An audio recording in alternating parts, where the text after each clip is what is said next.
those. You bet. Now, Dan, you've been doing a little bit of hacking yourself. I don't mean to brag, but I did mod the Xbox, the ps2, and the GameCube. It's time to mod some consoles. But before I get any further, I want to let you know if you open any of these console boxes, you're going to avoid your warranty. Yeah, definitely. And we're starting off with the Xbox as our first console that we're going to mod. Tell me, what do we start with? First thing we need to do is get that case off. But it's not so easy. You have to remove a few screws. All right. And they're non-standard screws. They're Torx screws. So what you need are 10 and 20 Torx screwdrivers. Okay, so after we remove all these screws, we can just pop the case right off. That we can. Let's go ahead and do that right now. All right. All right. And what we have here, we have a hard drive and a DVD drive. We need to remove those to get to the motherboard so that way we can put on the mod chip. Makes sense. Let's go ahead and remove that right now. Let's do it.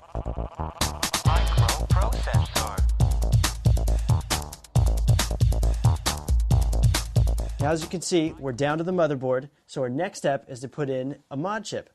The mod chip we're going to use is the Executor Lite. That's already installed. Which is already started. It's already fixed to the side. And as you can see, there's about 8 different solder points right down there. So 8 solder points directly to the motherboard. You have to have a really steady hand in order to be able to do this. Right. Now, if you don't have this, I've seen another mod chip is the Executor Lite Plus. Right. That you actually align. Do you like that mod chip? It's great. It's so easy just to affix it down and you're done. You just screw it in and it's good to go. Good to go. Sounds pretty cool.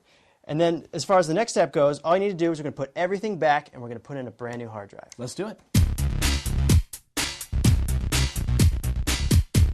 Okay, we've got everything all back in order, but we put in a brand new hard drive, nice fatty 120 gig. Nice. That's a big step up from the one Microsoft puts in there, which is like a 4 or 8 gig or something around there. Absolutely. So the next step, what we need to do is we need to replace the dashboard called Evolution X. Okay, so we're putting Evolution X on here. It's going to allow us to run a lot of cool third-party applications such as Xcommander. Xcommander is great for backing up your games. Yeah, you put the game in and you just choose copy, and it copies all the game data to the hard drive, and you can launch it right from the Evolution X start menu. And also, you can fit like 40, 50 games on there. So 40, 50 games on 120 gigabytes. Now, these are your games. Yeah, these are games that you own. Yes, exactly. make sure that you own these games before you go backing them up. Don't sure. go down to your local, I'm not even going to say the name of some of these stores. They'll probably steal Whatever. this. But also, other cool applications are the Xbox Media Center. Right.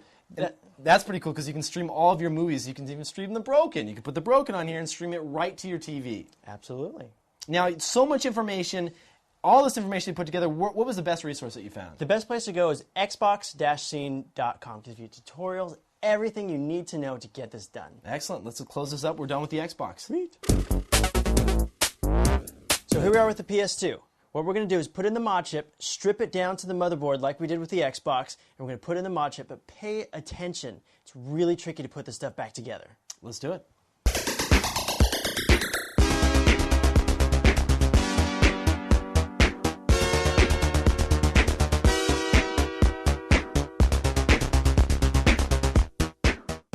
So here we have the motherboard out. We have the mod chip installed as well.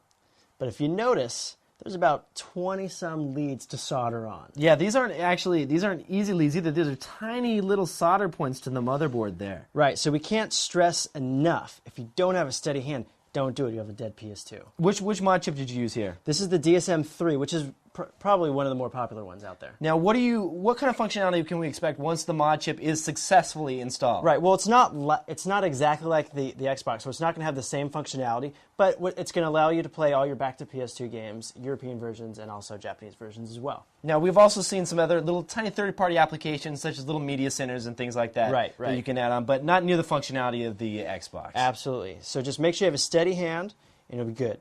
That's all there is to it. Okay, time for the GameCube mod. All right. There's a few things we need. We need a GameCube. We got the GameCube. We need a network adapter for the GameCube. Yeah, this one you're going to find at any little local game shop, your standard network adapter. Flip the GameCube upside down, push it in, it's installed. Couldn't be easier. Nice. We also need some secret files. So yeah, the secret files, you're not going to be able to find, well, you can find them. They're around, floating on the web, but we just can't say anything about it. Yeah, we're not going to give them to you. Also, what you need a home network. A home network, and you also need a video game for the GameCube called Phantasy Star Online. All right. So, our first step, what we need to do on our local machine, we need to set a static IP address. Okay, you give it an internal IP address that isn't routable, like a 192.168, something like that. Exactly. Okay. Next thing you want to do, you want to fire up Phantasy Star Online. Okay, so we put Phantasy Star Online inside of our GameCube, then what?